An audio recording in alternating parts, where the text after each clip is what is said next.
Olá, gente peregrina. Olá, gente membrezina. Ofereço café e um peregrino reclamou. Há quem não beba café. Então, meu conselho àqueles que não bebem café é que não peguem a xícara que eu oferecer. Quando eu disser vai um café aí, aqueles que gostam de café, tomem o café. Quem não gosta de café, educadamente, como vovó nos ensinou, agradeça. Não, muito obrigado. A vida é fácil de ser vivida. O problema é o pé no saco. Atendendo a pedidos. Vou atender a um pedido, mas não exatamente como a pessoa queria, eu acho. Não sei se vou agradá-la de todo. Vou agradá-la porque vou atender ao pedido dela, ainda que só vai aparecer em agosto.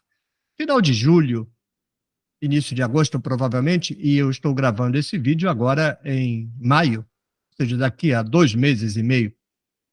Mas era um vídeo para eu responder ou na Bíblia toda verso a verso ou no laboratório de exegese bíblica. É um vídeo sobre Daniel 7:14. Então, eu vou responder no limite do meu interesse e não exatamente no que o peregrino pede. Aí está atendendo a pedidos de peregrinos e o peregrino é Alan Soares do Nascimento. Ele pergunta o seguinte: professor, em Daniel 7, verso 14, dá a impressão que fala de um Messias eterno. Os cristãos alegam que isso se encaixou em Jesus pelo fato dele supostamente ter ressuscitado e com isso ainda está vivo. De quem Daniel 7, verso 14 estava falando na verdade? Essa questão, que eu responderei em parte, está no vídeo 1566. Tudo bem, é mito, mas por que inventar o mito da ressurreição de Jesus? Muito bem, Alan, o que me interessa aqui não é responder de quem Daniel 7,14 está falando, mas explicar os dois tipos de aproximação fundamental à Bíblia. E então a gente vai compreender por que o cristão faz o que faz. A primeira aproximação é a dos teólogos, pastores, crentes, religiosos, esotéricos, pseudocientistas, cabalistas, esse pessoal todo. E é assim: eles vão à Bíblia para buscar informações para si mesmos. A Bíblia não é um livro, para eles, a respeito dos autores e dos destinatários históricos, que trata de acontecimentos da época. Isso seria absolutamente imprestável para esse tipo de pessoa que lê a Bíblia assim. A Bíblia só tem valor para eles porque foi escrita para eles.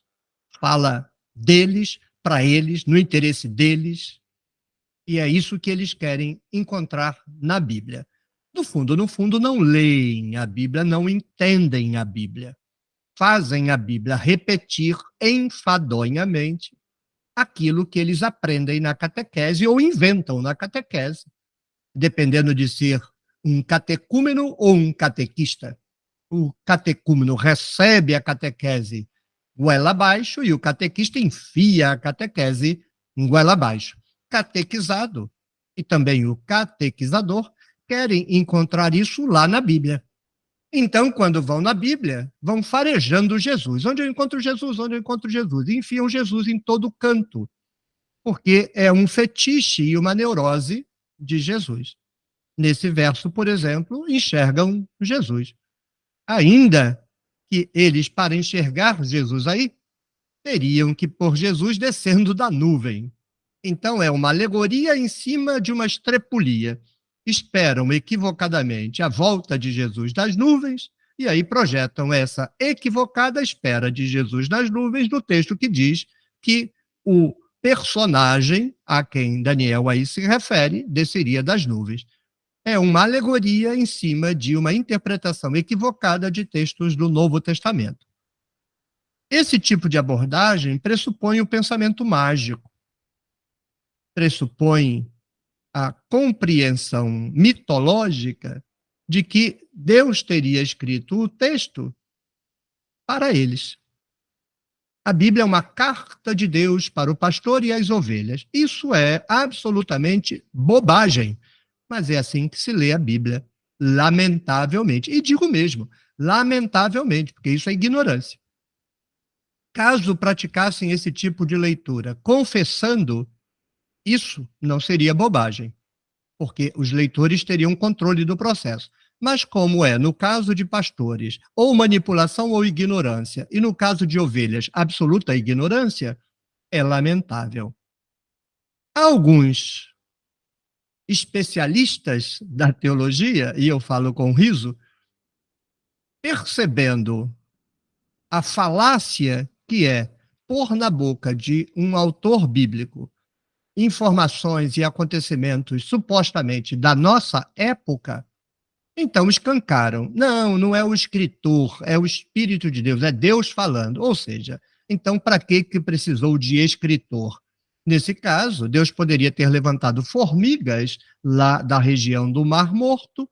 Lá na região do Mar Morto haveria um ou outro poço de piche, pelo menos assim está escrito na história de Abraão, e as formigas, então, molhariam as patinhas no poço de piche, as patinhas virariam pincéis e Deus escreveria usando as patinhas sujas de piche. Não precisava de fazer o autor fazer papel de idiota, porque essa teologia de que Deus está falando através do escritor faz do escritor um idiota que perdeu o tempo dele. Ele, o escritor, não tem preocupação com ele mesmo, com o pessoal dele, com a cultura dele, com a época dele, não serve para nada aquilo, porque eles foram usados para falar para nós, gostosões, centro do universo. Isto é elitismo teológico, bobagem, ignorância, tonteria.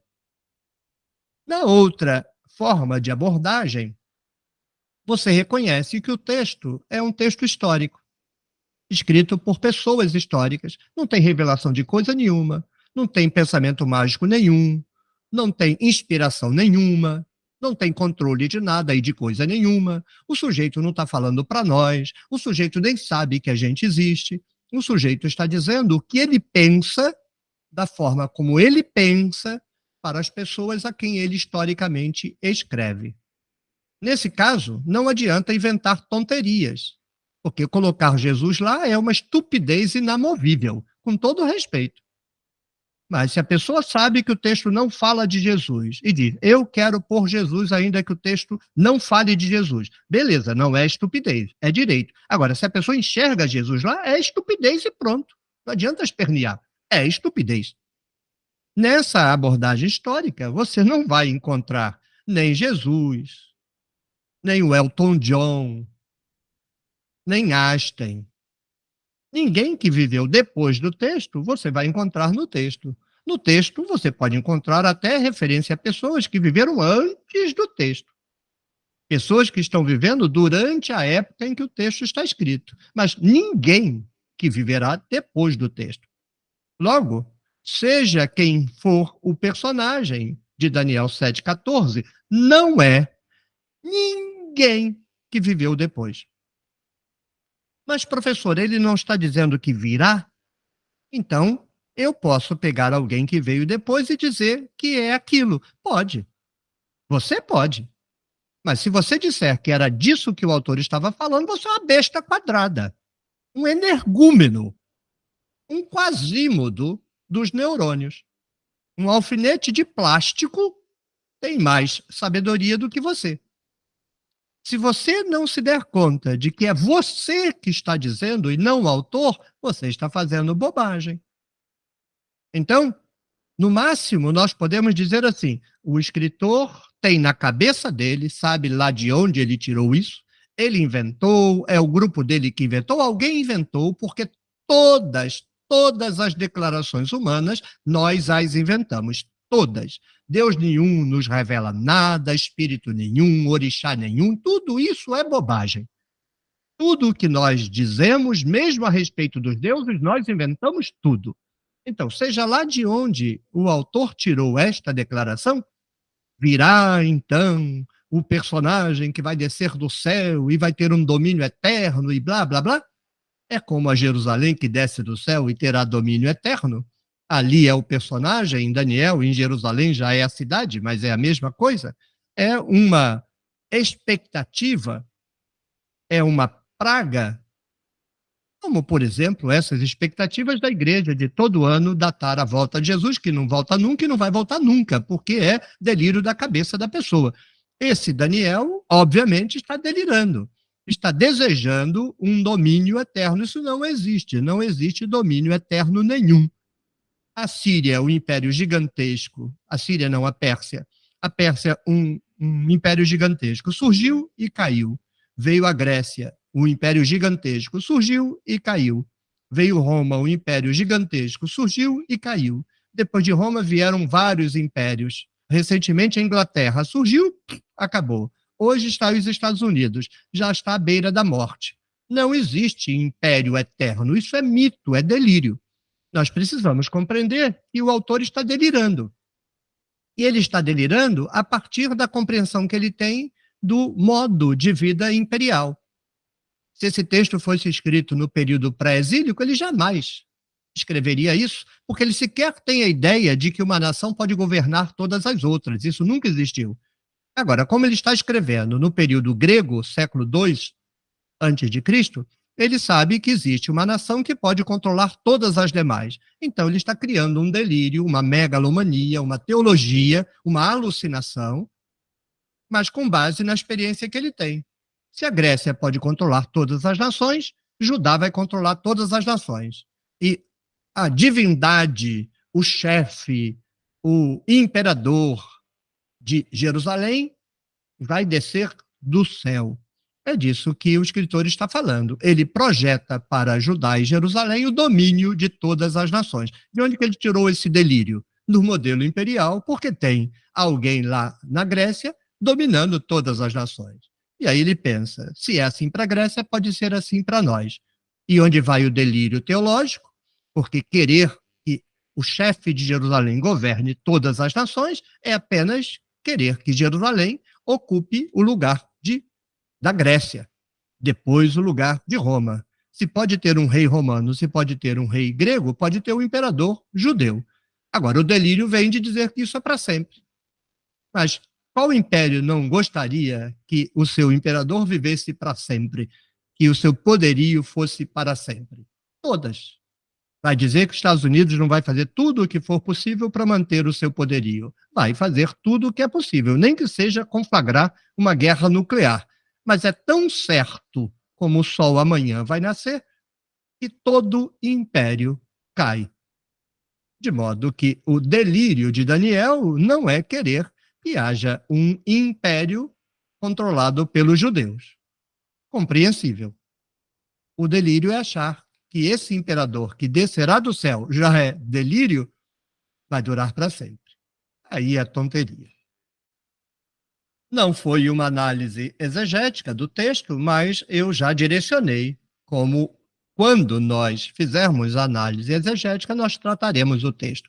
Aqui na Tenda do Necromante, nós temos coceira dessas bobagens. É bobagem, fuja disso, respeite-se, tenha pena dos seus neurônios, não leia a Bíblia querendo descobrir como as coisas vão acontecer hoje. E isso é de uma tacanhez, é de uma estupidez gigantesca. Abandone esta bobagem. Se você tem interesse em ler a Bíblia, leia para entender o que os autores estavam dizendo, não para procurar bobagens sobre os acontecimentos de hoje, porque isso não existe, isto é falso, isso é mentiroso, isso é manipulação de gente que vive de manipular gente que acredita em manipulação. Se você gostou, clique no joinha, deixe o seu comentário, compartilhe o vídeo com sua rede de contatos, torne-se membro do clube de membros da Tenda do Necromante. Tchau, tchau. Até o próximo vídeo, até a próxima rodada de café. E se você não bebe café, não fique nervoso. Basta você dizer, muito obrigado, professor, eu preferia um chá. E aí eu te sirvo um chá. E uma cerveja, professor. Também. Cada um deve beber o que gosta de beber.